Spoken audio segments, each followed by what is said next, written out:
Hello guys, again welcome back to my channel Kana Commerce Classes, and today's video is about difference between authorized capital and issued capital.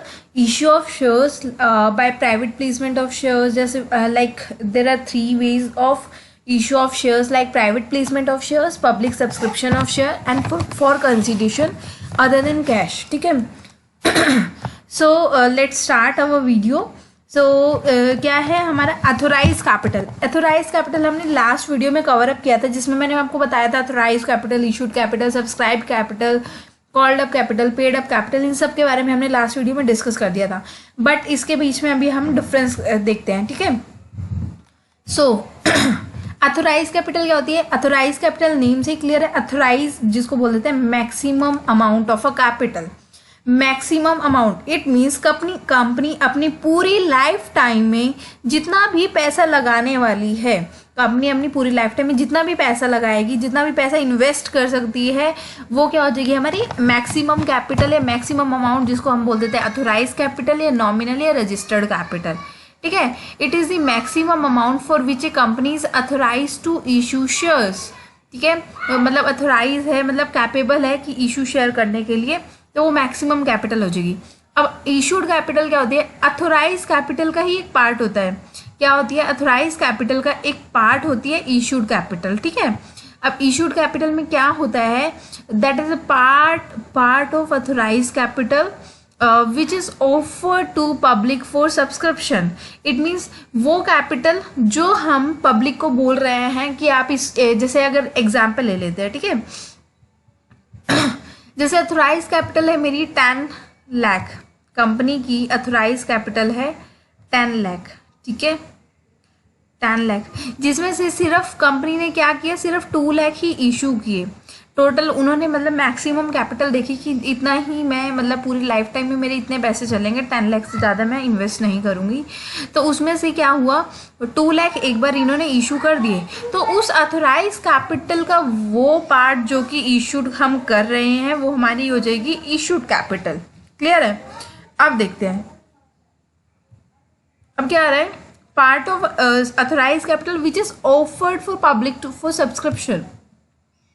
ठीक है. Offer public for subscription, वो हो जाएगी हमारी issued capital. अब देखो, जो authorise capital होती है ना, उसको MOA में डिस्क्लोज किया जाता है. MOA के अंदर, MOA मतलब memorandum of association. Memorandum of association वो होता है जिसमें हमारा जैसे कैपिटल क्लोज होता है, अलग से एक सेपरेट क्लोज होता है जिसको जैसे कैपिटल क्लोज, लायबिलिटी क्लोज. ठीक है. तो ऐसे ही काफ़ी सारे क्लोज होते हैं जिसमें कैपिटल क्लोज होता है. उसमें क्या होता है?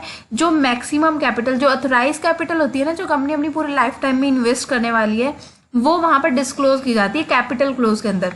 और वो किस में शो किया जाता है? मेमोरेंडम ऑफ एसोसिएशन के अंदर एक सेपरेट क्लोज बनता है जिसको हम बोल देते हैं कैपिटल क्लोज. उसके अंदर हम अथोराइज कैपिटल को डिस्क्लोज किया जाता है. तो अथोराइज को कैपिटल किस में डिस्क्लोज की जाती है? MOA के अंदर. लेकिन इशूड कैपिटल क्या होती है? वो हमारी AOA के अंदर डिस्क्लोज की जाती है. AOA means article of association. Article of association क्या होता है? जिसमें हम कंपनी के क्या रूल्स रहेंगे, क्या रेगुलेशंस रहेंगी. ठीक है. और कितने कंपनी मतलब ऑफर कर रही है पब्लिक को सब्सक्राइब करने के लिए शेयर्स, तो वो वाली इशूड कैपिटल को हम AOA के अंदर डिस्क्लोज करते हैं. ठीक है. नेक्स्ट आ जाता है लिमिट. लिमिट. अब देखो, अब यहाँ पर जैसे हमने एग्जाम्पल लिया था कि हमारी जो कैपिटल थी कितनी थी? 10 लाख रुपीज़ थी. राइट. 10 लाख रुपीज़ में हमने क्या किया? अथोराइज कैपिटल में से कुछ पार्ट हमने इशूड कर दिया. 2 लाख रुपीज़ इशू कर दिए. अब जो अथोराइज कैपिटल होगी वो तो या तो, अब देखो कंपनी के पास 2 ऑप्शन रहते हैं. ठीक है. या तो ये 10 लाख है, मैक्सिमम कैपिटल 10 लाख है.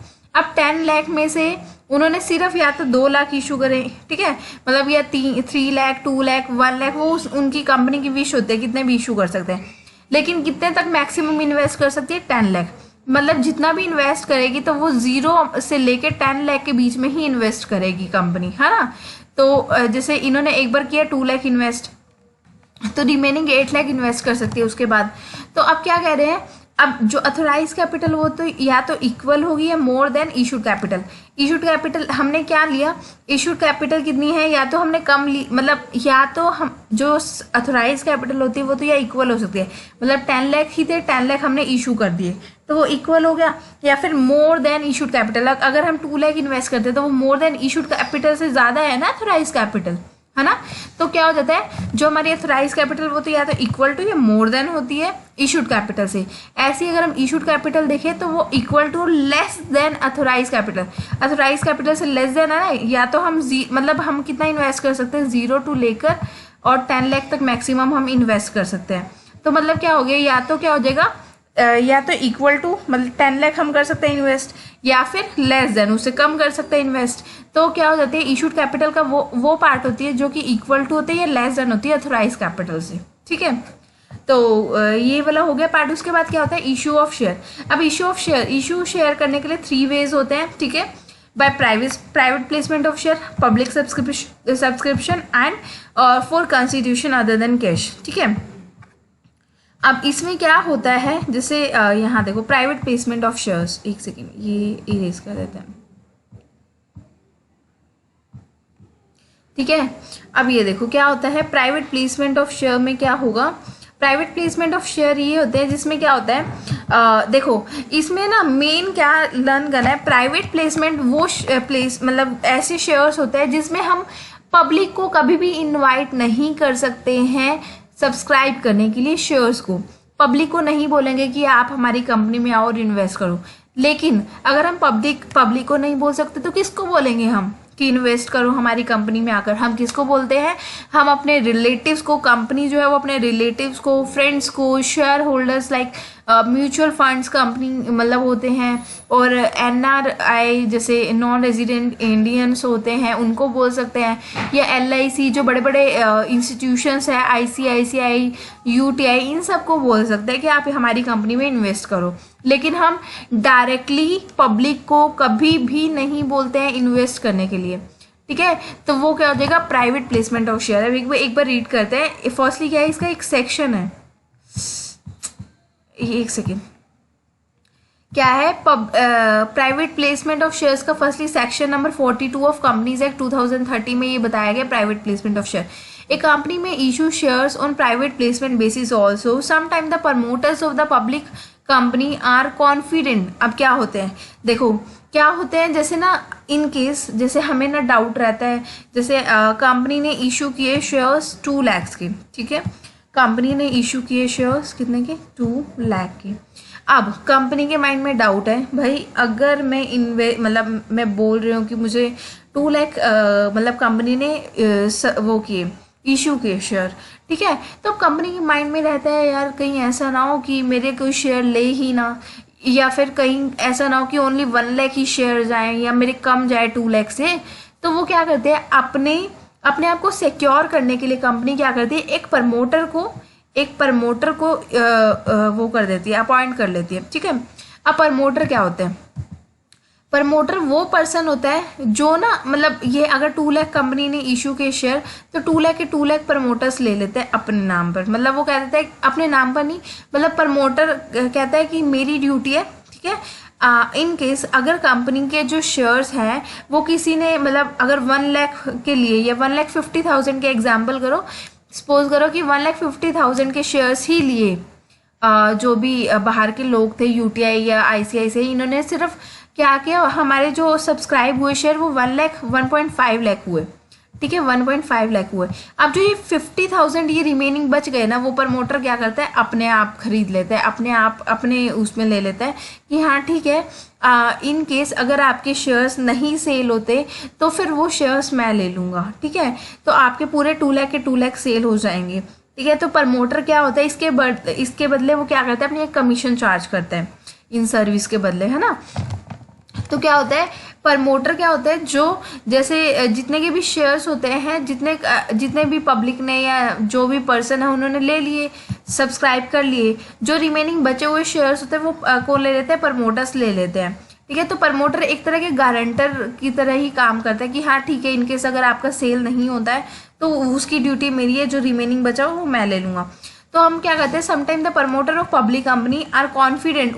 जो प्रमोटर होता है ना वो इतने कैपेबल, मतलब वो इतने कॉन्फिडेंट होते हैं कि ठीक है मैं अपने थ्रू मतलब कैसे भी करके ना मैं सेल करवा दूंगी या मैं ले लूँगा। तो वो बहुत कॉन्फिडेंट होते हैं और raising capital through private sources and contact. In such A case the company does not invite the, अब देखो अब क्या होता है company, firstly private placement of shares में सबसे इंपॉर्टेंट क्या होता है कि जो कंपनी होती है ना, does not invite the public to subscribe for it shares, ठीक है। पब्लिक को कभी भी नहीं बोलेगी कि आप हमारे शेयर्स को सब्सक्राइब करो, ठीक है। But make private placement of shares to promoters, जो प्राइवेट प्लेसमेंट करती है वो या तो प्रमोटर्स के थ्रू कर सकती है, अपने relatives, friends, share holder of a group का, share holder of a group company, mutual fund हो गए, या NRIs हो गए, UTI हो गए, LIC हो गई, ICICI हो गए, इन सब के थ्रू अपने शेयर्स को क्या करते हैं, मतलब सब्सक्राइब करवाते हैं, ठीक है। तो इसमें फर्स्टली जो प्राइवेट प्लेसमेंट ऑफ शेयर्स होते हैं वो प्राइवेटली होते हैं, इसमें कभी भी पब्लिक को नहीं किया जाता सब्सक्राइब करने के लिए, शेयर नहीं कहा जाता, ओनली प्रमोटर्स या रिलेटिव्स, फ्रेंड्स को बोला जाता है कि आप सब्सक्राइब कर दो शेयर। अगर when the shares are not offer to the public the company need not to, अब क्या होता है इंपॉर्टेंट, जब हम पब्लिक को इशू करते हैं ना शेयर, तो हम एक प्रोस्पेक्टस इशू करते हैं, लेकिन इस केस में प्राइवेट प्लेसमेंट ऑफ शेयर में हम पब्लिक को कहीं पर भी नहीं ला रहे हैं ना, पब्लिक को तो दे ही नहीं रहे हैं शेयर, तो हम क्या करते हैं, प्रोस्पेक्टस इशू करने की बजाय हमारे यहाँ पर कौन सा डॉक्यूमेंट इशू किया जाता है, statement in lieu of prospectus, statement in lieu of prospectus.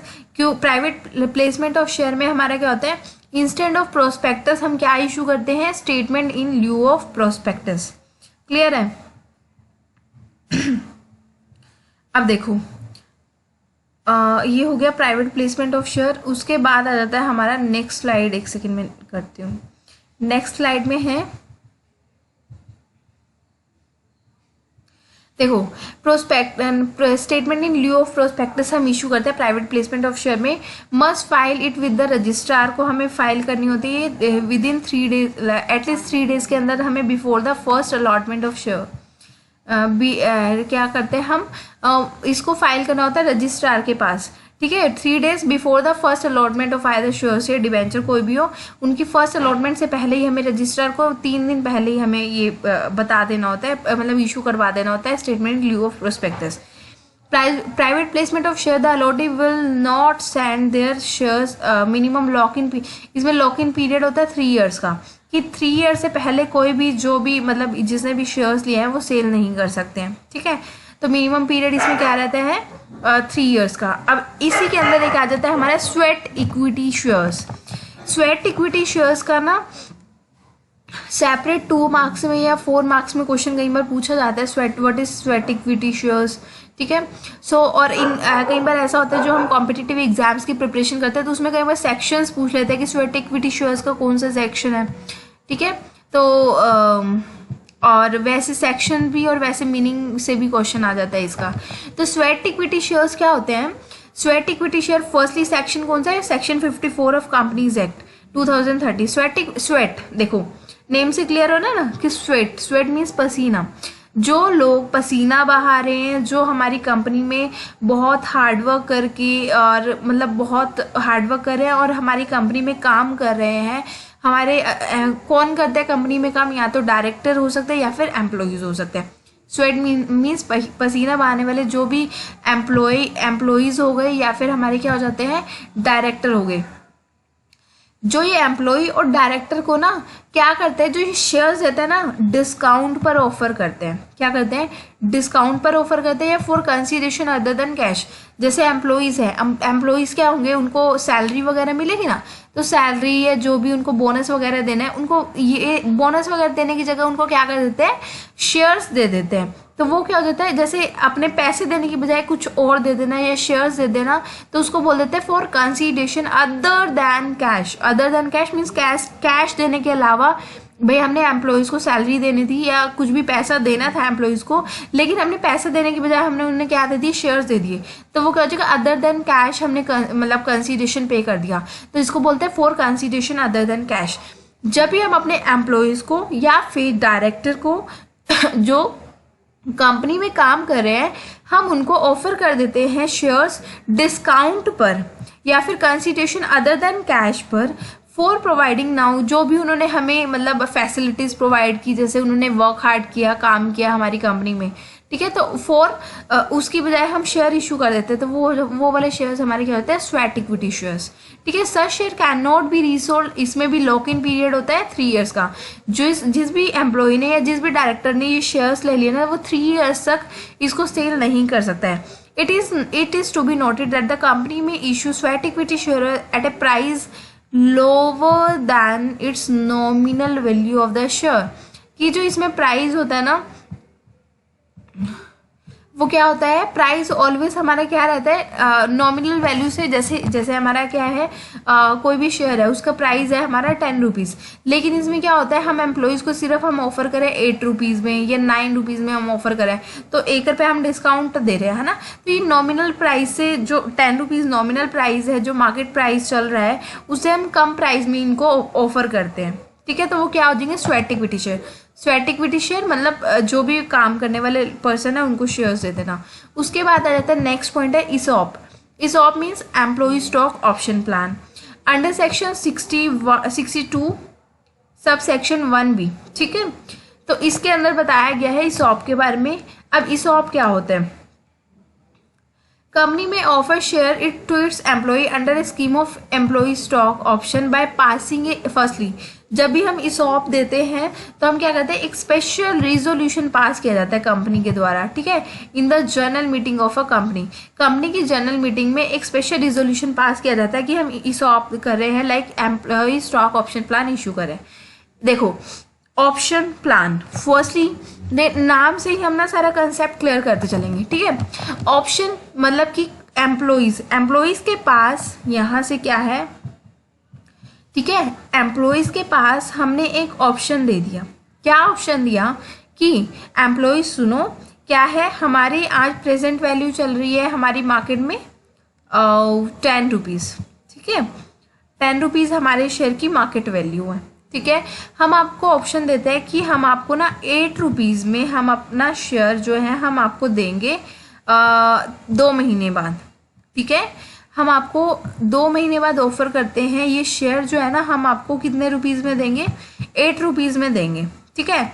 अब एम्प्लॉयज़ कहते हैं ठीक है, अब 2 महीने होने को है, अब मे भी हो सकता है ये जो 10 रुपये जो आज के टाइम पर वैल्यू थी वो क्या पता ये 12 रुपये हो जाए, हो सकता है ना। क्या पता इस शेयर की वैल्यू 12 रुपये हो जाए, या फिर ये भी हो सकता है क्या पता इस शेयर की वैल्यू हो जाए 8 रुपये। क्लियर है। वही जो शेयर उस दिन जब इन्होंने हमें ऑप्शन दिया था कंपनी ने, उस टाइम इसकी वैल्यू थी 10 रुपये की, और हमारी कंपनी ने डील किया था कि हम आपको ना ये वाला जो शेयर है ये 8 रुपीज़ में देंगे। ठीक है। और ऐसा हुआ, फर्स्ट केस लेके चलते हैं कि भाई जो 2 महीने पहले थी ना उस शेयर की वैल्यू जो 10 रुपये थी, वो 2 महीने बाद इसकी वैल्यू हो गई 12 रुपये। तो अब क्या हो गया, अब क्या होता है, एम्प्लॉयज़ को भाई बेनिफिट हो गया, भाई मेरे को 8 रुपये की मतलब जो 12 रुपये का शेयर आज है वो मुझे 8 रुपये में मिल रहा है, तो मैं लूँगी ना उसे, तो एम्प्लॉयज़ वो ले लेंगे, उनका राइट है, वो अपना मतलब उनको मिला हुआ राइट, तो वो ले लेते हैं। ठीक है। इन केस इसी शेयर की वैल्यू, सेकंड केस लेकर चलते हैं, जो आज 10 रुपीज़ का शेयर था उसकी वैल्यू हो गई 2 महीने के बाद 7 रुपये। एक सेकेंड, यहाँ ये देखो, इसी शेयर की वैल्यू जो है 2 महीने बाद हो गई 7 रुपये। भाई अब देखो, अब क्या हो गया, एम्प्लॉयज़ को हमने बोला था कि हम 10 रुपये का हमारा 2 महीने पहले शेयर था और उसकी हम आपको ना 8 रुपये में देंगे 2 महीने बाद, लेकिन उसकी वैल्यू तो 2 महीने बाद 7 रुपये होगी। तो क्या हो गया, एम्प्लॉयज़ को लॉस हो रहा है ना कि भाई मेरे को तो 8 रुपये में मिल रहा है, ठीक है, कंपनी मुझे 8 रुपये में दे रही है, लेकिन मार्केट में उसकी वैल्यू 7 रुपीज़। तो क्या एम्प्लॉय वो ऑप्शन लेगा? नहीं लेगा, वो ऑप्शन नहीं अवेल करेगा, है ना। तो क्या होता है कि एम्प्लॉयज़ के पास कंपनी एक ऑफर दे देती है कि आज जो वैल्यू है हम उसे कम प्राइस में हम आपको ये 2 महीने बाद या 4 महीने बाद जितना भी ले सकते हैं हम आपको देंगे। लेकिन अब वही शेयर की वैल्यू 2 महीने बाद अगर ज़्यादा हो जाती है तो एम्प्लॉयज़ को बेनिफिट होता है और एम्प्लॉयज़ खरीद लेता है कि वो 12 रुपये का शेयर है और मेरा तो 8 रुपये में मुझे मिल रहा है तो मैं ले रही हूँ। लेकिन उसी शेयर की वैल्यू अगर डाउन चली जाती है, 7 रुपीज़ हो जाती है, तो एम्प्लॉय कहेगा कि मैं महंगा क्यों लूँ, मैं 8 रुपये में क्यों लूँ, मैं नहीं लेता। तो एम्प्लॉयज़ के पास ऑप्शन रहता है, वो अवेल कर भी सकते हैं और उस ऑप्शन को और अवेल नहीं भी कर सकते। ठीक है। तो ये देखो, अब हम एक बार यहाँ से रीडिंग करते हैं तो कंसेप्ट बिल्कुल क्लियर होता जाएगा। क्या होता है, ये एक सेकेंड, यहाँ है employ stock option means, option means right not an obligation. Firstly क्या है, ये राइट है, ऑब्लिगेशन नहीं है। अगर एम्प्लॉय चाहे तो उस ऑप्शन को अवेल कर सकता है, उसको बेनिफिट लग रहा है तो वो अवेल कर सकता है। अगर उसे बेनिफिट नहीं लग रहा है या उसके पास पैसे नहीं है तो वो अवेल नहीं कर सकता। सिर्फ हम एक राइट दे रहे हैं, हम कोई ऑब्लिगेशन नहीं है कि आपको लेना ही लेना है, 2 महीने बाद आपको ये लेना ही लेना पड़ेगा, नो। ठीक है, तो एम्प्लॉयज़ को हम एक ऑप्शन दे देते हैं जो कि एक राइट होता है, not an obligation given to the, या तो ये हम होल टाइम डायरेक्टर्स को या ऑफिसर्स को या एम्प्लॉयज़ को हम ये राइट देते हैं कि आप परचेज कर सकते हो at a future date, purchase कर सकते हो हमारे शेयर को फ्यूचर डेट पे इतने रुपए में परचेज कर सकते हो। हमने जो फ्यूचर में है ना उसका प्राइस आज ही सेट कर दिया कि हम इतने रुपए में, कंपनी कहती है हम इतने रुपए में ये देंगे। ठीक है, अब the security offer by the company as a predetermined price, ये मैं बोल रही थी ना कि प्राइस जो होता है ना वो आज ही फिक्स कर दिया जाता है कि फ्यूचर में 2 महीने बाद हम इस प्राइस में आपको देंगे। ठीक है, which is lower than the market price. अभी देखो, अभी जो हमने मैंने ना यहाँ से रब कर दिया, ये देखो यही था ना कि हमारे 10 रुपए की आज वैल्यू थी और हमने, कंपनी ने बोला हम आपको ना ये 8 रुपीज़ में देंगे फ्यूचर में। अब देखो, अब फ्यूचर में 2 महीने बाद में भी हो सकते हैं, 2 केस बन सकते हैं, या तो उस शेयर की वैल्यू क्या हो जाए, ज़्यादा हो जाए, 12 रुपये हो जाए, या उसी शेयर की वैल्यू हो जाए कितनी, 7 रुपये। ठीक है, कितनी कम हो जाए। ठीक है, या इक्वल भी हो सकता है ना। तो क्या होता है, अगर अब क्या होता है, ये जो हमने प्राइस जो हमने कंपनी ने आज डिसाइड किया वो lower than the nominal price, मतलब वैसे नॉमिनल जो आज का प्राइस चल रहा है वो 10 रुपीज़ है, लेकिन उससे कम में उन्होंने बोला कि हम इतने में ऑफर करेंगे 2 महीने बाद। द एम्प्लॉय मे और may not exercise the option. अब एम्प्लॉयज़ के ऑप्शन रहता है कि आप इसको अवेल कर सकते हो या नहीं कर सकते। This is an voluntary scheme. Voluntary मतलब उनकी ओपिनियन है, अगर आप चाहते हो तो कर सकते हो, अदरवाइज मत करो। On the part of the company to give its employ on a sense of belonging, shares allotted under the scheme should be locked in a period of 1 year. अब अगर जिस भी पर्सन ने, जिस भी एम्प्लॉय ने इन शेयर्स को purchase कर लिया तो वो 1 ईयर तक उसको सेल नहीं कर सकता। लॉक इन पीरियड इसमें क्या रहता है, 1 ईयर का रहता है। ठीक है, in other words, share issued under ESOP cannot be disposed of within 1 year from the date of allotment.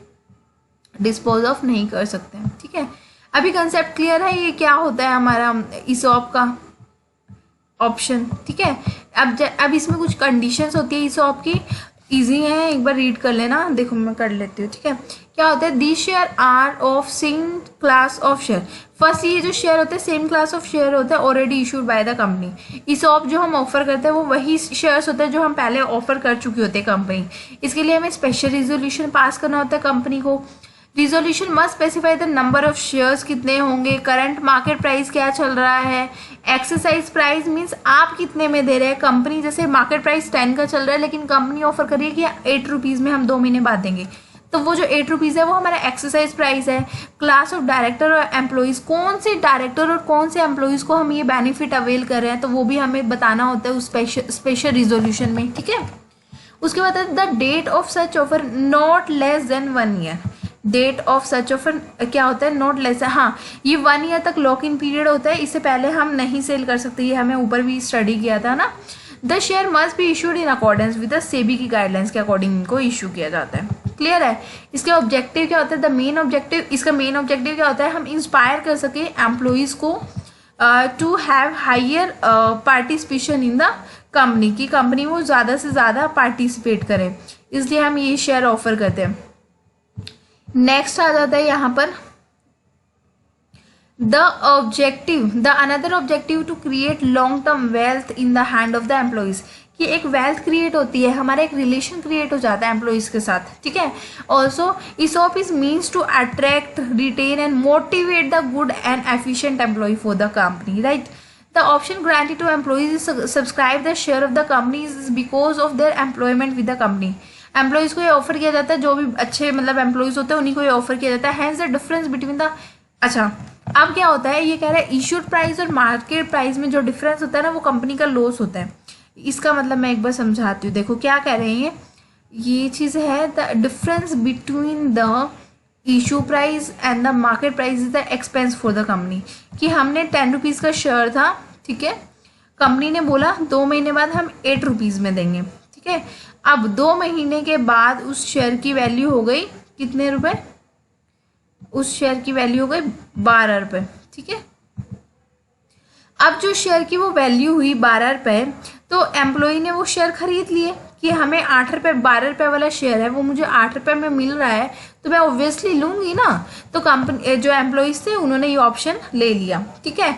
अब जो इशू प्राइस है वो 12 रुपये है, और जो क्या है, जो इशू प्राइस है, सॉरी ये मार्केट प्राइस हो गया ना, ये मार्केट प्राइस जो मार्केट में प्राइस चल रहा है 12 रुपये, लेकिन हम उसे इशू करें 8 रुपीज़ में, है ना।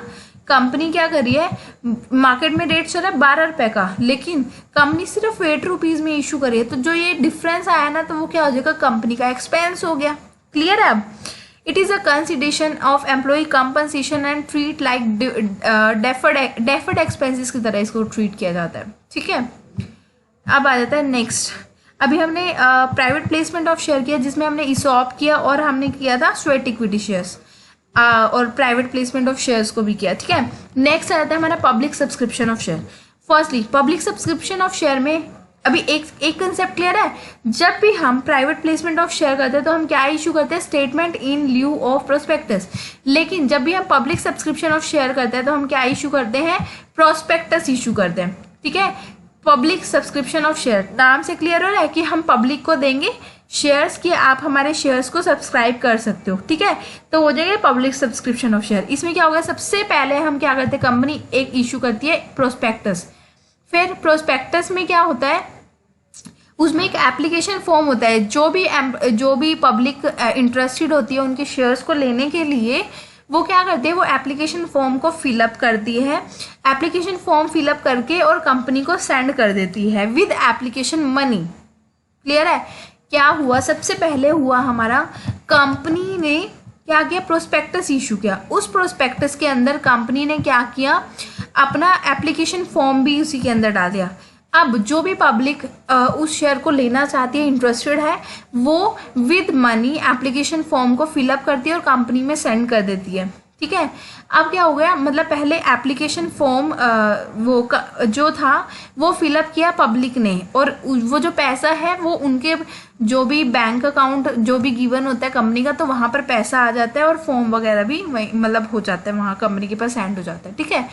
अब सॉरी, ठीक है। अब क्या हुआ, फिर उसके बाद रिसीव एप्लीकेशन। अब हमें एप्लीकेशन मनी भी मिल गई, ठीक है। एप्लीकेशन मिलने के बाद फिर हमारी होती है अलॉटमेंट। अब जब हमें एप्लीकेशन मनी का पैसा आ गया, कंपनी क्या करती है, अलॉटमेंट करती है।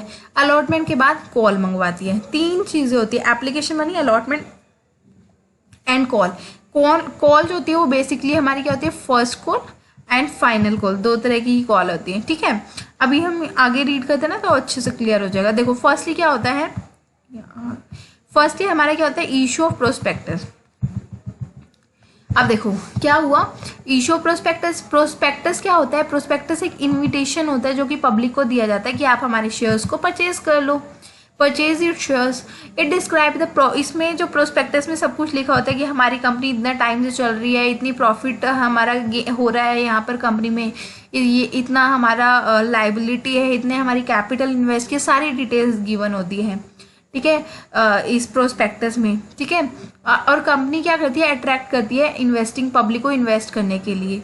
इसमें सारी डिटेल होंगी, जैसे नेम और एड्रेस होगा, रजिस्ट्रार ऑफिस का name and address of director, objective क्या है, रिस्क कितना है हमारे शेयर्स में, सेबी के साथ हमारी क्या गाइडलाइंस हैं और क्या हम फुलफिल कर रहे हैं, अथोराइज कैपिटल कितनी है, इशूड कैपिटल कितनी है, ठीक है, नंबर ऑफ शेयर्स कितने हैं, ये सारी डिटेल्स इसमें लिखी होती है विद। अब जब ये प्रोस्पेक्टस पब्लिक इशू देखती है, उनको अच्छा लगता है, तो वो जो भी शेयर्स हैं वो मतलब ले लेते हैं और एप्लीकेशन फॉर्म फिल कर देते हैं और बैंक में पैसा जमा करवा देते हैं एप्लीकेशन फॉर्म का, ठीक है। अब क्या होता है, receive application. To receive application अभी यही हमने देखा। After reading the prospectus, public क्या करती है, public applies for the share of the company. Public को अगर सही लगता है तो वो अप्लाई कर देती है शेयर्स कंपनी के, ठीक है। On A prescribe form. ये जो प्रिस्क्राइब फॉर्म कौन सा, ये एप्लीकेशन फॉर्म है, ठीक है। वो फॉर्म फिल करके वो उसके बाद कहते हैं each application must accomply accompany the application money which is mention in the prospectus. अब जितनी भी, जब वो फॉर्म पब्लिक देखेगी कि हाँ ये प्रोस्पेक्टस है, ये मैं इंटरेस्टेड हूँ, मुझे 1000 शेयर इस कंपनी के खरीदने हैं, ठीक है, मैं फॉर्म फिल करूँगी। फॉर्म फिल करने के बाद जितनी भी मेंशन अमाउंट है ना कंपनी के एप्लीकेशन मनी होती है, एप्लीकेशन मनी सबसे पहले मंगवाई जाती है। तो जो भी एप्लीकेशन मनी का अमाउंट है, जैसे कि हमारा 1000 शेयर मुझे खरीदना है और एप्लीकेशन मनी है 3 रुपीज़ की मेरी, तो 3000 रुपीज़ मैं कंपनी को पे कर दूंगी, ठीक है, विद एप्लीकेशन मनी वो मुझे पे कर देना था। But it should not be less than 25% of the issue share. It means अगर मेरा शेयर 10 रुपीज़ का है, अगर मेरा शेयर 10 रुपीज़ का है तो एटलीस्ट मुझे मतलब कंपनी को ना 2.5 रुपीज़ एप्लीकेशन मनी मंगवानी होगी, मतलब 25% उन्हें मंगवानी ही पड़ती है। आप ज़्यादा भी मंगवा सकते हो बट 2.5 तो आपको मंगवानी पड़ेगी, ठीक है। तो जैसे मेरे एग्जाम्पल के अकॉर्डिंग कितना था, हमारा 10 रुपीज़ का शेयर था और मैंने 3 रुपीज़ एप्लीकेशन के मंगवाए, ठीक है। तो 1000 मैंने शेयर खरीदे, एक मैं होल्डर हूँ, मतलब शेयर होल्डर हूँ, और मैंने 1000 शेयर खरीदे, 3 रुपीज़ एप्लीकेशन मनी थी, तो मैंने 3000 रुपीज़ मैंने बैंक में, कंपनी का जो भी बैंक अकाउंट गिवन था उसमें मैंने पे कर दिए, ठीक है। अब क्या होता है, the amount of share application money must be deposit by the public in A schedule bank. Schedule bank जो भी डिस्क्राइब किया जाता है कंपनी का बैंक, वहाँ पर इनको जमा करवाने होते हैं, ठीक है। The name of the company of schedule bank is mention in the prospectus में वो मेंशन होता है कि आपको कहाँ पर पैसे जमा करवाने हैं, ठीक है। अब देखो एप्लीकेशन मनी आ गई, उसके बाद हमारा आ जाता है अलॉटमेंट। अलॉटमेंट में क्या होगा, जब हमारी एप्लीकेशन मनी आ जाती है, इन केस, अब 2 केस हो सकते हैं, जैसे कंपनी ने इशू किए शेयर 1 लाख की, ठीक है, कंपनी ने इशू किए 1 लाख के शेयर, 1 लाख में से क्या हुआ, हमारे जो पब्लिक ने सब्सक्राइब किए ना शेयर, वो सिर्फ 80,000 के किए, ठीक है, 80,000 के किए हैं शेयर्स को सब्सक्राइब। तो क्या हो गया, तो पब्लिक कंपनी क्या करती है, ठीक है, सारे के सारे हम ले लेते हैं शेयर, ठीक है, और फिर उसकी अलॉटमेंट मंगवा लेते हैं। अब अलॉटमेंट के टाइम में एक केस आ जाता है हमारा मिनिमम सब्सक्रिप्शन। मिनिमम सब्सक्रिप्शन क्या होता है, मिनिमम सब्सक्रिप्शन क्या होता है कि ना कंपनी का ना एक सेबी की गाइडलाइंस है जिसमें उन्होंने बोल रखा है कि जब कंपनी, सुनो, जब भी आप शेयर इशू करोगे ना, आपकी 90% आपके शेयर है ना वो सब्सक्राइब होने ही होने चाहिए, ठीक है। अब जैसे कंपनी ने इशू किए शेयर 1 लाख की, मेरे सिर्फ 80,000 ही सब्सक्राइब हुए, 90% तो नहीं हुआ ना, तो कंपनी को सारे के सारे शेयर्स ही वापस करने पड़ेंगे, क्योंकि सेबी ने बोला है कि 90% मतलब 90,000 तो होने ही होने चाहिए आपके सब्सक्राइब। अगर आपके 90,000 सब्सक्राइब होंगे हम तभी आपको शेयर इशू करने की परमिशन देंगे, ये सेबी की गाइडलाइन है। इसको बोल देते हैं मिनिमम सब्सक्रिप्शन, और मिनिमम सब्सक्रिप्शन कितना है, 90%, ठीक है। अगर कंपनी के शेयर 95,000 सब्सक्राइब हो जाते हैं तो कंपनी आराम से इशू कर सकती है, ठीक है। अब एक बार रीड कर लेते हैं मिनिमम सब्सक्रिप्शन को, ठीक है। फर्स्टली क्या कहता है, to make allotment of share after the last date fix by the, मतलब अलॉटमेंट करना होता है, the director of the company can not proceed to allot share unless minimum subscription mention in the prospectus has been received by the company. क्या कहते हैं कि director जो है ना वो प्रोसीड नहीं कर सकते, अगर उनका मिनिमम सब्सक्रिप्शन पूरा नहीं हुआ तो वो आगे अलॉट कर ही नहीं सकते हैं शेयर को। वो आगे की प्रोसेस तभी कर सकते हैं अगर आपका मिनिमम सब्सक्रिप्शन का क्राइटेरिया फुलफिल हो रहा है। एग्जाम्पल जैसे अब हमारा क्या होता है, नेट क्वालिफाई होगा तभी आप लेक्चरर बन सकते हो, है ना। तो अगर नेट क्वालिफाई नहीं है तो आप लेक्चरर, वो एक क्राइटेरिया है ना। ऐसे ही यहाँ पर हमारे शेयर्स के केस में है कि अगर आपको मिनिमम सब्सक्रिप्शन पूरा होगा जितना हमने बोल रखा है तो ही आप आगे की प्रोसेस कर पाओगे, आप आगे अलॉट कर पाओगे, अदरवाइज नहीं कर पाओगे, ठीक है। अब एक बार मिनिमम सब्सक्रिप्शन को रीड आउट करते हैं।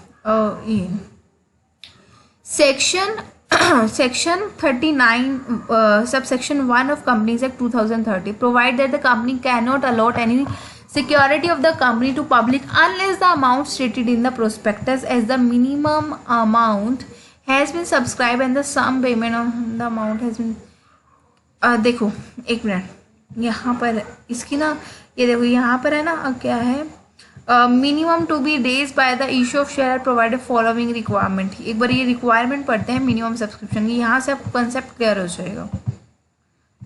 एक सेकेंड, यहाँ पर है हमारा मिनिमम सब्सक्रिप्शन। देखो मिनिमम सब्सक्रिप्शन क्या होता है, कंपनीज एक्ट 2013, कंपनीज एक्ट 2013 में हमारा मिनिमम सब्सक्रिप्शन के बारे में कुछ भी नहीं बताया है। सीधा बोल रहे हैं वो, कंपनीज एक्ट में कुछ नहीं बताया मिनिमम सब्सक्रिप्शन का। लेकिन सेबी की गाइडलाइंस है जिसमें उन्होंने बोला है minimum subscription has been minimum subscription has been fixed at 90% of the issued amount। जैसे हमारा जो एग्जाम्पल था उसमें हमने इशूड अमाउंट लिया था, इशूड अमाउंट था हमारा 1 लाख रुपीज़, है ना, 1 लाख रुपीज़। 1 लाख में से हमने क्या किया, हमें 90% तो आने चाहिए, मतलब 90,000 मेरे पब्लिक सब्सक्राइब करेगी शेयर तो ही हम आगे की प्रोसेस करेंगे। ठीक है, 90,000 से हमारा क्या होना चाहिए, अबव होना चाहिए। ठीक है, तभी हम आगे की प्रोसेस कर सकते हैं। ये सेबी की गाइडलाइंस और ये कंपनी को फुलफिल करनी पड़ती है। एज पर section 39(3) of the company's minimum subscription within 30 days from the date of issue of prospectus। जब हमारा प्रोस्पेक्टस इशू होता है तो उसके 30 डेज के अंदर हमारा मतलब 90% हमारा मिनिमम सब्सक्रिप्शन हो जाना चाहिए। इफ़ कंपनी फेल, क्या हो जाता है, इफ़ कंपनी फेल, अगर कंपनी का ये मिनिमम सब्सक्रिप्शन का क्राइटेरिया फुलफिल नहीं होता तो क्या होता है, कंपनी को जितने भी शेयर आए थे ना उसके, जैसे 1 लाख के शेयर थे और हमारे पास सिर्फ पब्लिक ने हमारे एक्सेप्ट किए 80,000, तो वो 90% का क्राइटेरिया फुलफिल नहीं हुआ तो कंपनी को क्या करना होगा, कंपनी को आगे का काम वो नहीं कर सकते, can not proceed with the allotment of share. आगे आप अलॉटमेंट नहीं कर सकते हो और जो भी आपको एंटायर एप्लीकेशन मनी आएगी ना, अब ये 80,000 जो लोगों ने खरीदे हैं हमारे शेयर, उन्होंने विद एप्लीकेशन मनी हमें फॉर्म सबमिट किया होगा, है ना, तो ये जो 80,000 के ये जो पैसे हैं, ये एंटायर जितनी भी एप्लीकेशन मनी कंपनी को रिसीव होती है ना, वो आपको सारी की सारी रिटर्न करनी पड़ेगी with in next 15 days. 30 prospectus के इशू होने के 13 डेज के अंदर तो आपको देखना है कि मिनिमम सब्सक्रिप्शन का क्राइटेरिया फुलफिल हो रहा है या नहीं। अगर क्राइटेरिया फुलफिल हो रहा है तो आप आगे की प्रोसेस शुरू कर दो और अलॉटमेंट कर दो। ठीक है, अगर क्राइटेरिया फुलफिल नहीं हो रहा, 90% तक नहीं हो रहे, तो आपको जितने भी पैसे एप्लीकेशन मनी में रिसीव हुए उसको विद इन 15 डेज के अंदर आपको सभी को रिटर्न करने होंगे। और अगर आप 15 डेज के से ज़्यादा लेट कर देते हो तो कंपनी को विद इंटरेस्ट 15% पर एनम का इंटरेस्ट आपको पे करना पड़ेगा कंपनी को। जितना भी डिले पीरियड है उसका 15% आपको वो इंटरेस्ट भी देना पड़ेगा कंपनी को। ठीक है, ये होता है हमारा मिनिमम सब्सक्रिप्शन का क्राइटेरिया। आगे आ जाता है नेक्स्ट, ये सारा मिनिमम सब्सक्रिप्शन के बारे में बता रखा है। ठीक है, और उसके बाद आ जाता है, हाँ यहाँ पर एक और चीज़ थी, ये रहा, क्या होता है ये भी इम्पॉर्टेंट है। देखो इसमें क्या कह रहे हैं कि अगर अभी हमने ये देखा कि 1 लाख के शेयर इशू किए, ठीक है, और मेरे सिर्फ 80,000 आए, ठीक है, मतलब 90% फुलफिल नहीं हुआ तो हमने सारे शेयर्स रिटर्न कर दिए। लेकिन ये भी तो पॉसिबल है ना कि 1 लाख की जगह मेरे पास 4 लाख, मतलब मेरे कंपनी के शेयर्स की डिमांड इतनी है कि 4 लाख तक मेरे पास ऑफर आ गया, पब्लिक लेने को तैयार है 4 लाख तक, मतलब काफ़ी सारी पब्लिक आ गई और उन्होंने कहा कि 4 लाख तक भाई मुझे शेयर इशू वो सब्सक्राइब हो गए मेरे। ठीक है, कंपनी के शेयर 4 लाख, अब कंपनी ने तो सिर्फ 1 लाख तक दिए हैं। ठीक है, अब 4 लाख तक कंपनी के पास ऑफर आ गया, अब कंपनी कैसे मैनेज करेगी? तो इसमें एक एग्जांपल दे रखा है जिससे हम समझते हैं क्या कह रहे हैं। If A company issues A prospectus inviting application of 1 lakh rupees, ठीक है, अब उन्होंने कंपनी ने इशू किए और शेयर और 1 लाख रुपीज़ के, लेकिन एप्लीकेशन मनी रिसीव होगी 4 लाख शेयर्स की, मतलब कंपनी इतनी डिमांडेड है, इतनी रेप्यूटेड है कि उनके 4 लाख शेयर्स की मतलब एप्लीकेशन मनी रिसीव हो गई। तो कंपनी क्या करती है, तो कंपनी क्या करेगी, जितने भी ये देखो 4 टाइम्स मतलब ज़्यादा मनी रिसीव हुई है ना, तो कंपनी क्या करती है, जैसे एक शेयर होल्डर है, जैसे मैंने 500 शेयर के लिए अप्लाई किया तो मुझे उस कंपनी के सिर्फ 4th पार्ट मतलब 4 से डिवाइड कर दी, मुझे सिर्फ 125 शेयर ही मिलेंगे। क्यों? क्योंकि हमारे पास कंपनी ने सिर्फ 1 लाख इशू करने हैं, तो हर एक पर्सन जिसने भी जितने के शेयर ले रखे हैं उसका 4 से डिवाइड कर देंगे तो उतने ही शेयर उसको ऑफर किए जाएंगे। ठीक है, जैसे किसी ने अगर 1000 के ले रखे हैं शेयर तो उसको 4 से डिवाइड करेंगे तो उसको सिर्फ 4 से डिवाइड करेंगे और उसको सिर्फ 250 शेयर्स हम अलॉट करेंगे। ठीक है, 250 हो गए ना, तो 250 शेयर्स अलॉट करेंगे। ऐसे ही जिसने, जैसे मैंने 500 के शेयर ले सके 4 से डिवाइड करेंगे और 125 ही शेयर मुझे मिलेंगे। और जो मेरा जो अब देखो जो ये 125 तो मुझे शेयर्स मिल गए, जो बाकी के रिमेनिंग थे 375 उसमें मेरे को क्या मिल जाएगा, letter of regret. Letter of regret 375 share के लिए मुझे मेरे एक लेटर मिलेगा रेग्रेट का कि भाई हम आपके शेयर्स को नहीं दे पाए, आई एम सॉरी। ठीक है, तो अगर जो जितने शेयर्स अलॉट हो गए उसके लिए लेटर ऑफ अलॉटमेंट मिल जाता है और जितने शेयर वो नहीं दे पा रहे हैं कंपनी उसके लिए लेटर ऑफ रेग्रेट इशू कर देते हैं। ठीक है, with refund of money. Next आ जाता है हमारा, अभी देखो एप्लीकेशन हो गया, अलॉटमेंट हो गया। अलॉटमेंट के बाद हमारी कॉल्स आती है। कॉल्स कौन कौन सी होती है, first call, final call, each instalment is name as, जैसे फर्स्ट कॉल हो गई, ये सेकंड कॉल जिसको हम फाइनल, अगर सेकंड कॉल ही फाइनल कॉल है तो हम क्या कर देते हैं, फाइनल कॉल। इनके सेकंड कॉल फाइनल कॉल नहीं है तो थर्ड कॉल फाइनल है तो थर्ड कॉल को फाइनल कॉल कर देंगे। ठीक है, तो फर्स्ट कॉल और सेकंड कॉल, ऐसे ही हम कॉल्स का मनी मंगवाते हैं। तो क्या रहता है पब्लिक सब्सक्रिप्शन ऑफ शेयर्स में, एप्लीकेशन, अलॉटमेंट, कॉल्स। ठीक है, नेक्स्ट आ जाता है, आज हमने इतना ही करना था ना। ठीक है, आज यही करना था कि प्राइवेट प्लेसमेंट ऑफ शेयर और पब्लिक प्लेसमेंट ऑफ शेयर। ये छोटा सा एक ये वाला पार्ट है, ये क्लियर कर लें अभी या नेक्स्ट वीडियो में, चलो ये कर लेते हैं। देखो प्रीलिमिनरी एक्सपेंसेस क्या होते हैं, प्रीलिमिनरी एक्सपेंसेस, प्रीलिमिनरी मीन्स जो पहले, मतलब कि जब कंपनी अपना फॉर्मेशन कर रही है, जब कंपनी अपना स्टार्टअप कर रही है उस टाइम पर जो खर्चे होते हैं वो हमारे क्या होता है, प्रीलिमिनरी एक्सपेंसेस। प्रीलिमिनरी मीन्स पहले के खर्चे। ठीक है, expenses incurred on the formation of a company, company को फॉर्मेशन के टाइम, स्टार्टअप के टाइम में जो खर्चे होंगे उसको बोल देते हैं प्रीलिमिनरी एक्सपेंसेस। अब स्टार्टअप के टाइम पे क्या क्या खर्चे होते हैं, देखो फर्स्टली हम रजिस्ट्री, मतलब रजिस्ट्रेशंस वगैरह करवाते हैं। एग्जाम्पल ले लेते हैं। ठीक है, हम एग्जाम्पल लेते हैं, लाइक मुझे कहीं यूनिवर्सिटी में एडमिशन लेना है। ठीक है, एडमिशन लेने के लिए पहले रजिस्ट्रेशन फ़ी होगी और जो भी फीस, एडमिशन फ़ी, रजिस्ट्रेशन फ़ी, ये सब होती है। तो ऐसे ही एग्जैक्टली यहाँ पर कंपनी के केस में होता है एक्सपेंसेस इंकर ऑन प्रिपरेशन और printing of various document. Exactly क्या होता है, देखो सबसे पहले हम क्या करते हैं, जब मैं कोई यूनिवर्सिटी में एडमिशन लेना है पहले मैं अपने डॉक्यूमेंट्स रेडी करूँगी, राइट, कि मेरे डॉक्यूमेंट्स है उसको मैं अच्छे से print करवाऊंगी। 10th 12th BCom MCom जो भी हमारा है क्वालिफिकेशन, उन सब की फ़ोटोकॉपी करवाऊंगी। तो ऐसे ही यहाँ पर पहले प्रिंटिंग का खर्चा आता है।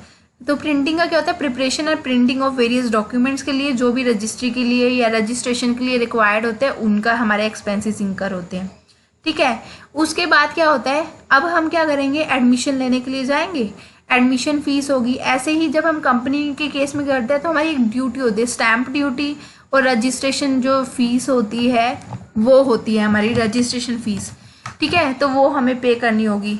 फिर जो भी अब जो भी हमें ये फीस वगैरह थी वो पे कर दी है। ऐसे ही जैसे एडमिशन लेते हैं तो हम फीस पे करते हैं ना, एडमिशन फ़ी, इस केस में क्या होता है, स्टैंप ड्यूटी और रजिस्ट्रेशन फ़ी पे करते हैं। अब क्या होता है, ड्यूटी पेबल और अथराइज कैपिटल। अथराइज कैपिटल, अब देखो कंपनी की रजिस्ट्री हो चुकी है, रजिस्ट्रेशन हो गया। रजिस्ट्रेशन होने के बाद हमें एक MOA बनाना होता है, मेमोरेंडम ऑफ एसोसिएशन, जिसमें MOA में क्या करते हैं हम, उसमें लिखते हैं कि हमारी मैक्सिमम कैपिटल कितनी है, कंपनी अपनी पूरी लाइफ टाइम में कितना पैसा लगाने वाली है, तो वो हो जाएगी हमारी अथराइज कैपिटल।